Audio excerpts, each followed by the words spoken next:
Okay, one more. I'll do the last three later, probably on like Friday or something.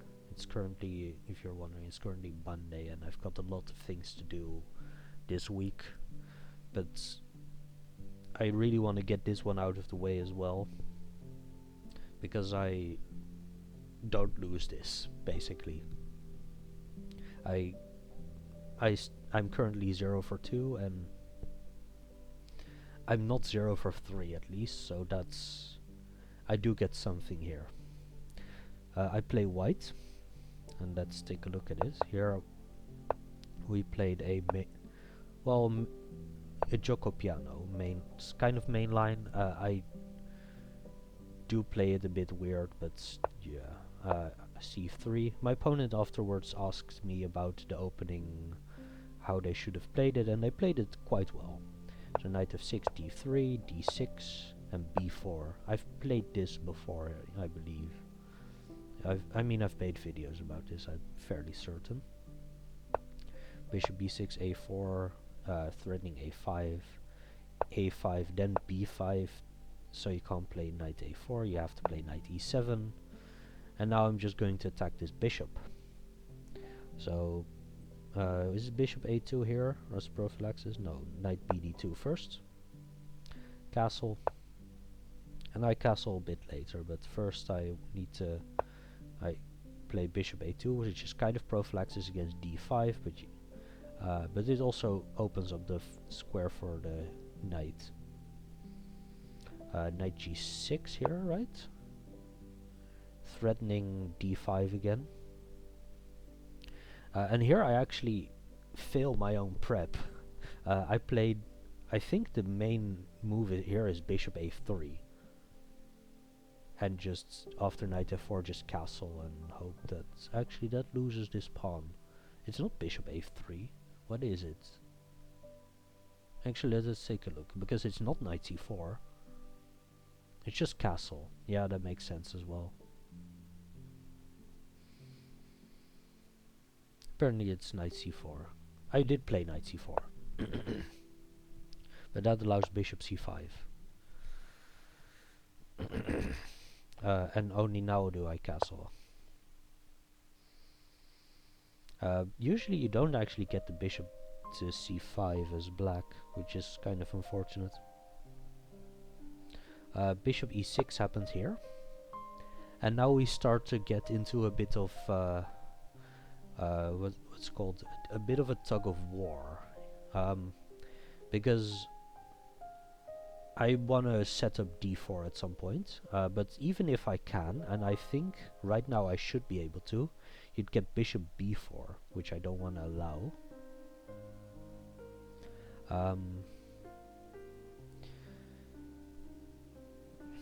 Yeah, and how do I prevent bishop b4? Well, the only way is bishop d2, but that has all kinds of terrible issues. But I still decided to play it regardless. And now that my bishop is on d2, I've got a lot of issues with defending the d3 pawn. I can't use the square d2 to defend this knight. So bishop g4 becomes an issue, which they could have played in one move, but then I would have had a lot of answers to it. But my main answer here is bishop e3, which I could have also played in one move. And this just barely holds everything together. The issue was that knight g4 is threatened, and if I play h3 g4, then they just sack everything, and that's just suicide for me. So knight h4 is going to be threatened, and I don't really have a good way to defend. And the only chance I have is bishop e3, with the point that here I think I maybe just take the bishop even. But I can also play knight d2 there.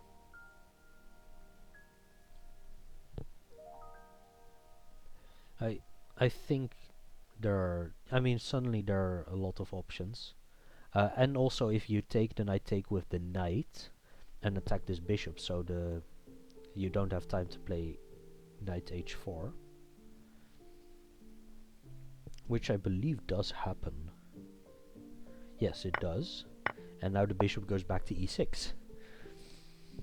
So my opponent gets what they want, and if I play knight c4, then they play bishop g4 again. So that would be a would be a draw by repetition. And knight c4 really doesn't do much anymore other than prevent d5, which is kind of what you also try to prevent as white. d5 is going to be the main push that black uses to get compensation in the center, and I should try to avoid that. And knight c4 is a way to avoid it because you take the e-pawn just straight up. But here, wait, sorry, where are we? Yeah.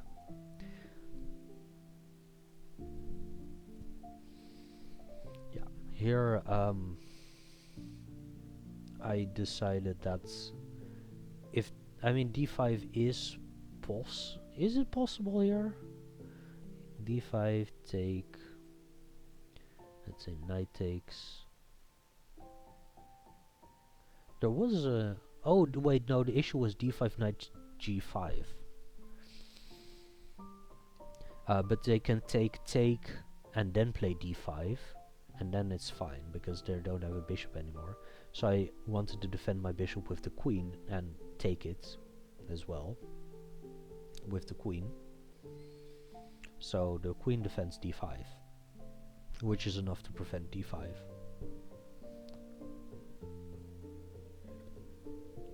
But where do I go with my queen then? I decided in the end to go to c2 exactly, with the point that I get this option as well. So I'd have two knights here and try to maybe support b6 or something in some variations. Queen c2, queen e7 too, because I also kind of want to take here in some cases.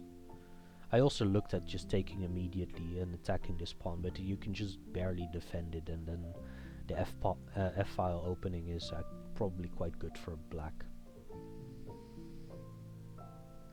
So yeah, I didn't do that in the end. Queen e7 happened. I played rook e1 with the point of prepping d4 again, and especially defending this pawn, and also d5 I can take and then win the e-pawn. It's kind of defense against d4, d5. Rook d8.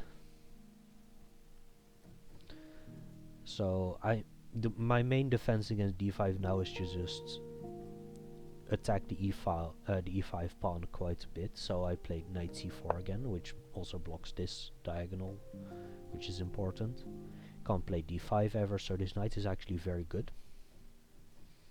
And if bishop g4, now I get knight fd2 again, and then I can kick the bishop or something. D4 is also not, I mean, it's still a useful move probably, but it's not as important because there's no bishop here attacking my king.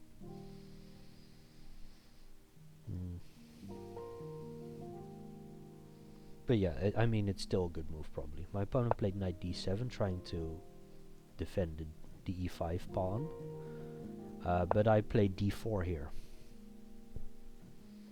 And d4 is, I mean, it basically prevents d5 for the rest of the game, which is useful. If they ever take, then it opens up the c file, which is quite good for me because of b6 stuff. But they play, they defend the e pawn with f6, and I'm not sure about that actually, if that's good, because it opens up this diagonal, which can be quite annoying. And well, yeah, I immediately tried to make use of it, but it's not that easy to make use of actually.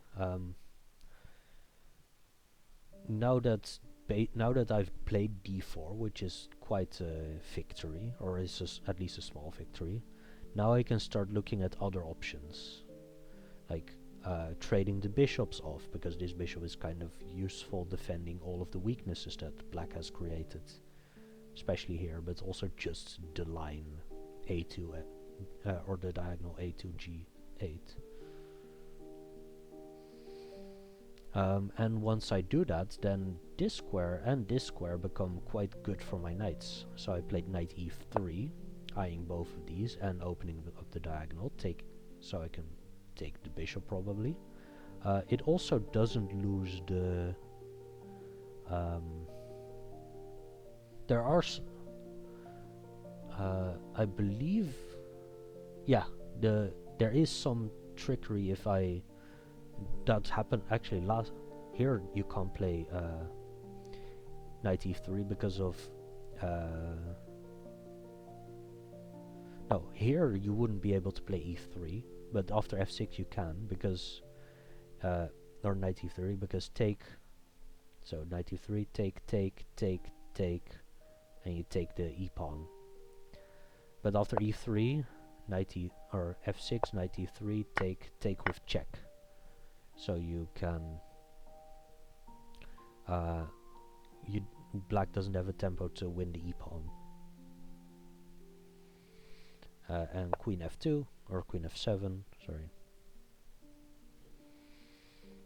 So here I could trade the queens, I could block it up. I looked at knight d5 attacking here, and if you push, then there's just nothing, right? Actually, I can go to c7 still, but knight d5, let's say rook c8. Maybe then b6 or something. But this knight is actually defending b6, so it's difficult. In the end, I decided to just let my opponent take. I played rook eb1. They took, I took back. And played rook e8. Now we're going to maneuver into a middle game, or a kind of an end game with 8 pawns on the board, which is not something I've ever seen before, I don't think. Knight d5, attacking c7 of course. And now I'm starting to put pressure on stuff. Basically I want to put pressure here, which is kind of backwards. You can sometimes push, but then that creates a weakness on d6, which I can exploit like this, and which also attacks the a5 pawn, so I get a lot of weaknesses to pressure. And if you just defend, then it's weakened. This is also just a permanent weakness unless you play b6, but at that point I could possibly go to c6 with my knights, or try to attack c7, because c7 is also a permanent weakness at that point. But that also requires my opponent to take. My opponent, by the way, can win this pawn, but then I win this pawn, so my opponent has decided to defend first. Right? Where were we? Knight d5, there, rook a c8, yes. And knight d2 defends. It also lines up to go to c4, which is good. I think that this is probably the most important thing to do right now. Knight e7, which I'm basically just forced to take. I could go back, but then I'm not sure what I'm doing, so I take, knight c4. Actually, no, I didn't play knight c4, because then I'd lose the e-pawn. So I played f3 first, defending, also giving me a shorter route for my king to the center. Oh yeah, and now knight b6 happens, so I can't play knight c4 anymore. And it attacks my a pawn. And it prevents me from playing b6, so this knight is actually very good. I was a bit late then, I guess. So now I have to find something else to do. So I play king f2, king f7, king e3, king e6, taking d3, and now I can try to dislodge that knight by like playing c4, c5 or something, and allowing my opponent to take here, but then my king gets up. Stuff happens. I think I can also play knight b3 here without allowing knight c4 from my opponent, which is also kind of important. So if I now play knight b3, then the rook is forced to go back, because you can't play b6. Unless they move the knight right now. Which they don't, they play f5 here. And maybe we finally get the first pawn trade of the game in the end game. Which we actually do. I take the pawn. I decided to just take, because of my plan that I had knight b3 forcing rook a8, and now I can pile up on the e file because the rook gets pinned. So I played rook e1, king goes back to f6, and rook ae2, right? Or first something else. Rook ae2 is definitely the idea at some point, but then I lose here. So I first play c4, trying to play c5 and dislodge the knight. And if you ever take, and then I take with the I take the rook first, of course, and then I probably take with the king and then play c5 regardless, and get in with my king.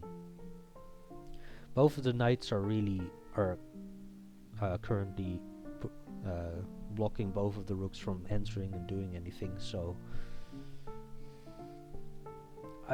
once I get rid of their knight, then I get a rook back, and that's probably very good for me.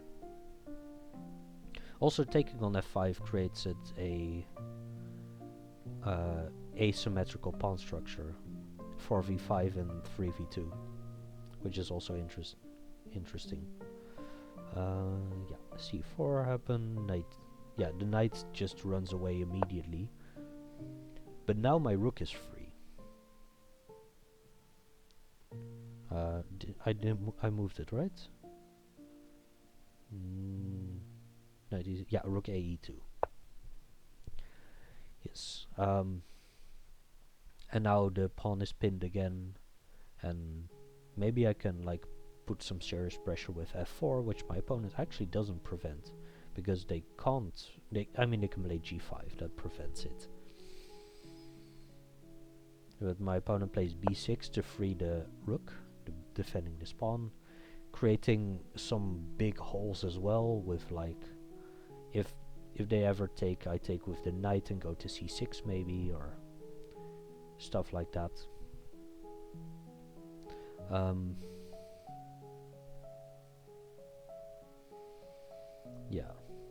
So b6 happened, but now I play f4, and now stuff finally happens.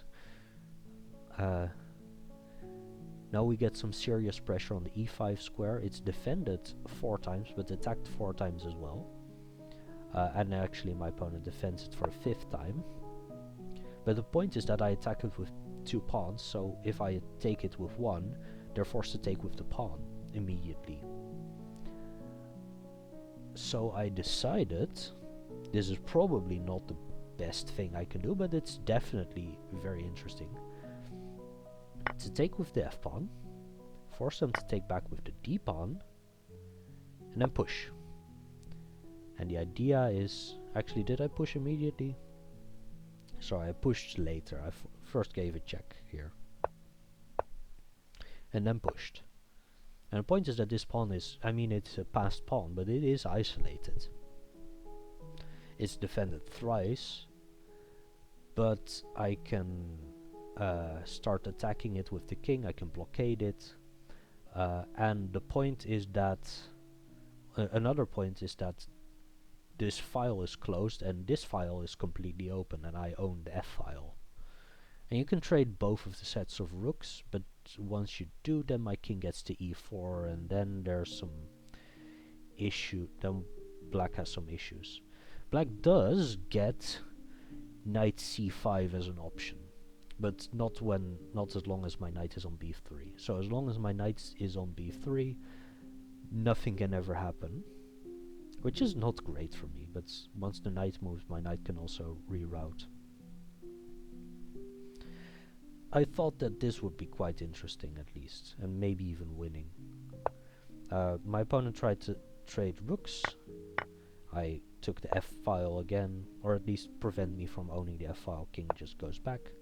And I could play king e4, but then knight f6 check happens, so I played king e3.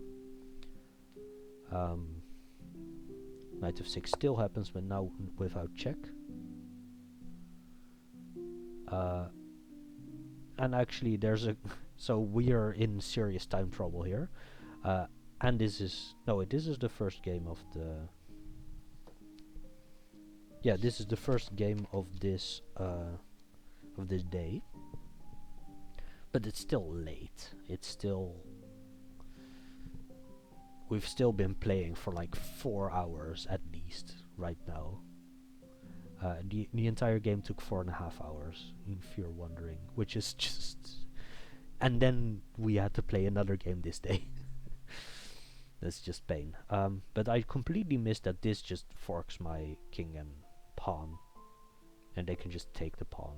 I thought that that would be still be good for me though, or at least not good, at least not good actually. I'm getting a lot of messages. Is any...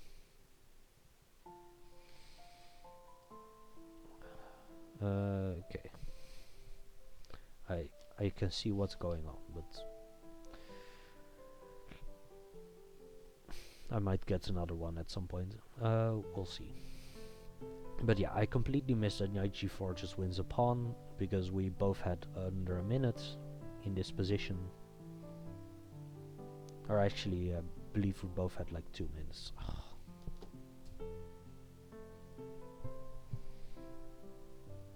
Let's hope you don't hear that anymore. I should just mute it. There, mute it.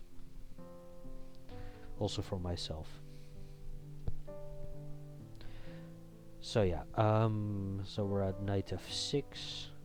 But knight f6 doesn't threaten c5 anymore, so now I can reroute my knight, and I can, in 2 moves, I can defend d5, I can put my knight in the action attacking this pawn as well, and which I decide to do. I play knight c1, knight g4, and my opponent here was kind of scared to take the pawn. And I think maybe it's not good enough actually, because of rook f5, which attacks this pawn for a second time, but you can play knight g4, but I can play knight d3. And then the point is that I can't trade into trade everything off into an endgame, but my opponent could. But the endgame I don't think is winning for black, right? Or at least I think this endgame is probably losing. Let's say h5, just to give my opponent a head start, and let's say my opponent trades everything. I think this is losing for black. Maybe they get this. Maybe I'm not fast enough here. They can also prevent this, but then I play d6, which you have to take. And then I go here and start running this pawn, which is unstoppable. This is winning, right? Yes. Is this already winning? Yes. Good. So that's kind of scary, but the point is that I just win this pawn then, if they can't take. So let's say h5 and they just don't take.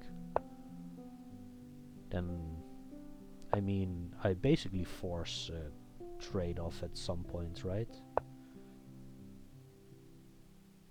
Maybe not even. Actually, h5 might not be the best move at all. That doesn't work. You just take the knight.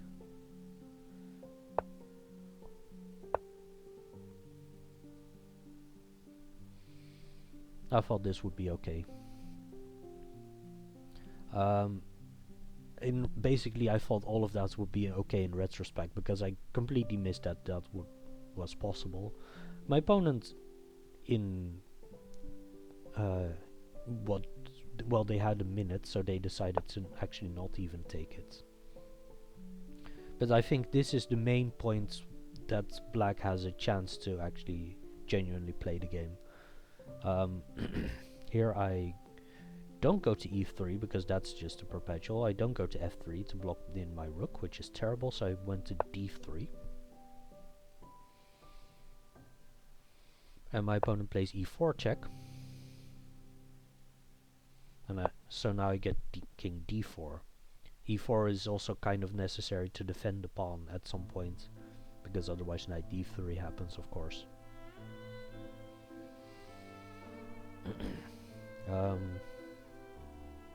So knight g4 back.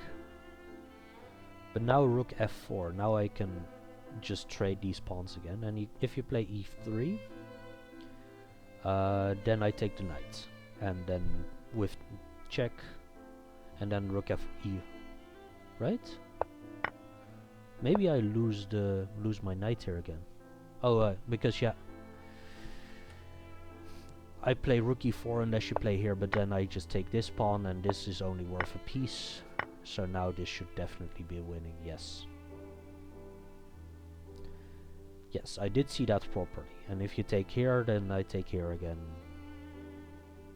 And I get to e7 or trade the rooks, both of which should be winning. So my opponent didn't take on h2 again. They decide to play knight f6 again. And I played king e3 because now g4 is defended, so now they don't have any checks. I blockade the pawn and I just reroute my knight to take it. They play king f7, offered me a draw by the way, but I finally had a plan. I played knight b3, king e7, knight d2, king d6. Right, king d6? Yeah. And now I take, and they take everything off the board, which is maybe not accurate, but I think it's still all winning. And my opponent thought that they got in and therefore had at least a draw, because they win the a-pawn by force. Fair enough. But actually this is still winning. This is actually winning for me, which is great. I defend this pawn, which is very important, and the a-pawn isn't. And I spend a move. I basically lose the tempo here. They take the pawn and I play king c3.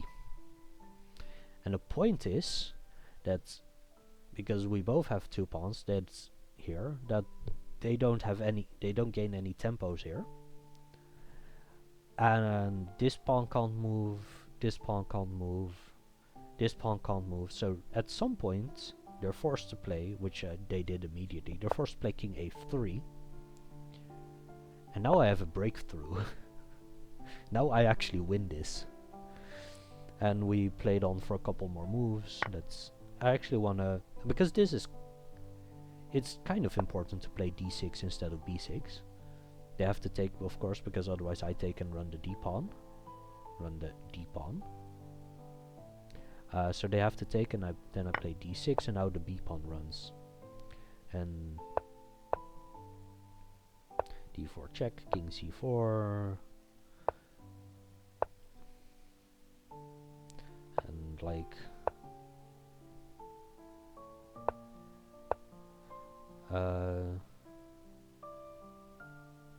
oh, I miss... This is the last move of the game and I wrote it. I wrote queen d2 check. This is queen d3 check, of course, and here my opponent resigned. And the point is, I mean, you can play king e1, of course, but... And nothing really even matters, but I can even just play this. Because the king can't move and I've threatened this, and you have to give your pawns up, and then I do it again. But yeah, I just make it. The last couple of moves weren't necessary, but it's always funny to try to play with a queen. So let's see how this game went, because I think I know the opening isn't perfect. I know this line isn't everything. It's just a draw, or at least it's equal. But yeah, castle. Apparently, I played just the main line here. Oh, bishop. I'm fairly certain bishop a2 is better than bishop b3 because of rook b1 options. Knight c4. Is d5 possible here? Should take on e5. Oh, and then you lose e4. And if I take first, then I lose c6. And if I just take on b6, then I'm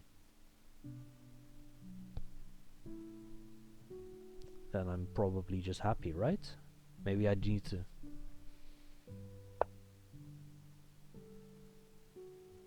Do I take the pawn first? So no, I don't.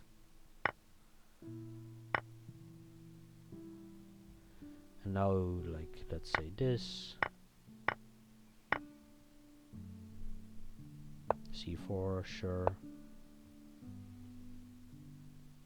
And now we play on, but this seems decent for me at least. Yeah. But bishop c5 is also, it also makes total sense, of course. Yeah, bishop d2 is bad, but it's, yeah, d4 is possible here. Yeah, oh yeah, d4 was possible, but then bishop b4, which I didn't like. But now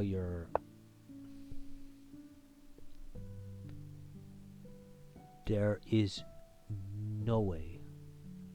Yeah, so h6. I looked at this. Bishop g5 even does prevent this, but h6. You take. That's very gross, and then g4 wins a piece. But like, you don't want to play this. Maybe you. Yeah, you don't want to take care. G takes h5 is just a draw. Oh yeah, it's just a clear draw. But d4 now.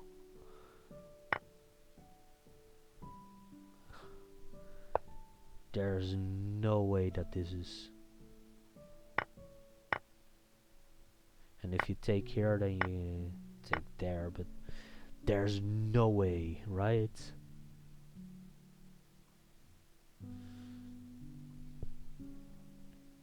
Wait, where did I win the piece? I won a piece somewhere. Oh, they sacked the piece there. You really have to want to do this. Yeah, bishop e3 makes a lot more sense. Knight h4, the point is that now I can just take here and accept the terrible structure and win this pawn in the end. Right? Maybe this is really bad. Ugh, gross. Okay, maybe this is really bad, yes. I thought that this, and then, yeah, now I take here, and now it's apparently not great, but still. Take, got away with it. Bishop b6. Suddenly better again. Rook e1 makes sense. Rook d8 makes a bit less sense apparently. d4 here. I mean, yeah, sure. But I wanted to prevent the trade of bishops for now. So I played bishop c4 first, knight d7, which seems good, and now I play d4, which apparently engine is still okay with. f6 seems bad. Knight e3, yeah. Now the trade seems good. Queen f7 forced. I'm not sure why that's forced. Is it because I get knight f5? Or knight d5 and then... So let's say... Oh yeah, I do threaten knight d5, so queen f7 was forced, yes. I do remember thinking about that. And I do trade queens, which is apparently bad. Okay, knight d5, putting pressure again, knight c2, or knight d2. Yeah, knight b6 is going to be a good move at some point. And I should probably just, maybe, yeah, I could have just moved back, but this is okay. f3, knight b6. Now I just, d5, is that possible? I thought that d5 I just take c4. Oh, maybe you go knight b4 still. Oh, d5 also king e3 maybe, but then you maybe get knight c4. Yeah, whatever, this makes sense as well. Didn't want to play knight b3 yet. He takes, king takes. I thought that would be decent. But maybe you explode the center too quickly. King e6, king d3, and now f5. Yeah. He takes, king takes, knight b3 makes sense. Forcing rook a8, and now, yeah, rook e1. King f6 and c4. Yes. Okay, now I'm playing it well again. Because... I mean, I am threatening c5. And I'm preventing knight d5. And once c5 happens, then I play rook e2. Or they just allow me to do it immediately. But b6. Right? Yeah, b6. Oh yeah, I already put the game in. Yeah, f4 is good though. And rook a8, but apparently you should play g5 for quite a while to prevent f4, but I mean that makes sense, but if you don't think about f4 then g5 makes no sense at all. F takes e5, d takes e5. It does like my plan of rook f2 check and d5. That's good. Good, I'm playing this endgame quite well, I think. Rook f7, take, rook f1 check. And king e3. Apparently I should prevent knight g4, right? Was I right? Or is it that the knight gets trapped? Let's say... What's the issue? Oh, or is the knight so far away that d6 becomes an issue and c5? Oh, that's funny.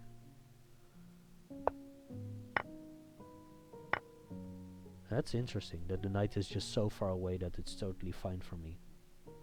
And I just start running my pawns. But now it's bad. I thought that this would be good, but...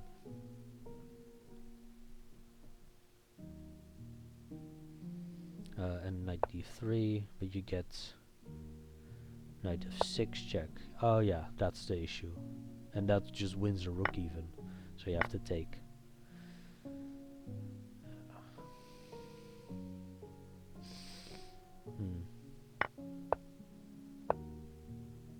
Apparently knight takes... yeah. I could have played something against it, but... they didn't go for it. Couldn't calculate it in a minute. Got away with it.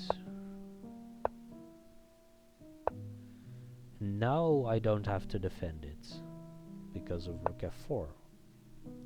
Ooh, and now the engine really likes my position, actually.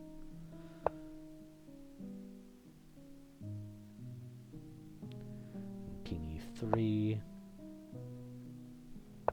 King starts getting into the game. Rook e5 makes sense, maybe, but doesn't do anything. I don't think. I can always just push these pawns.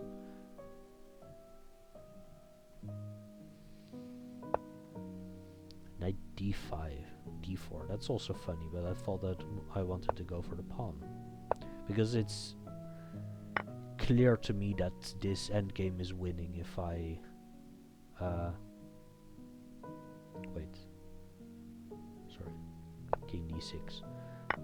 It was clear to me, or not clear, but it was relatively... I could assume that this endgame was winning, and let's say even if it is, then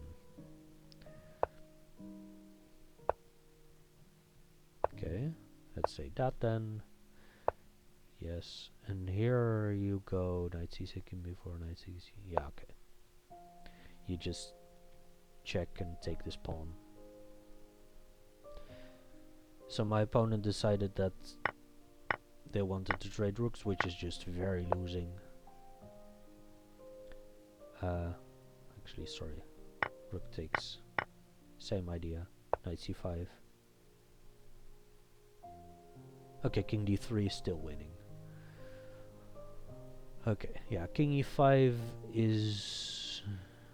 feels winning as well, but I'd have to count like up to like 30 moves, and this is just clear enough to me. Moving back, you get king d4 and then c5, and that's just obvious.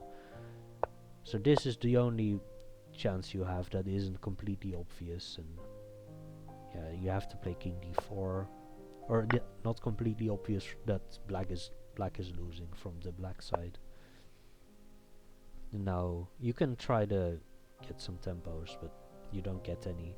So king a3 and c5. Is c5 the only winning move? No, but it is the main point.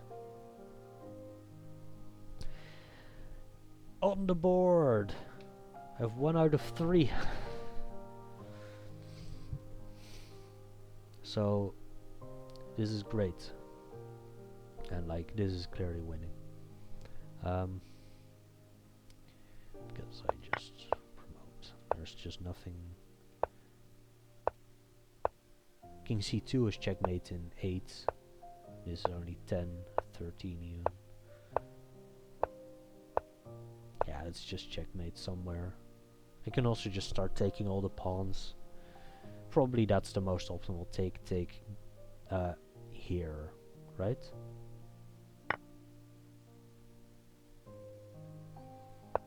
Take, king b. Oh yeah, king b2.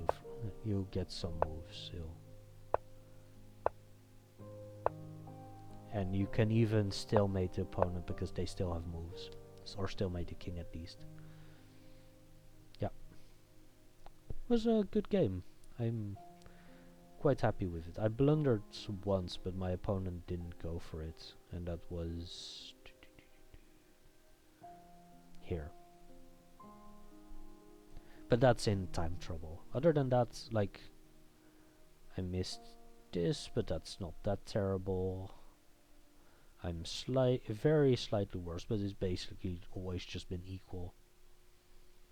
I think this was a good game. Quite happy with it. See you in the next one.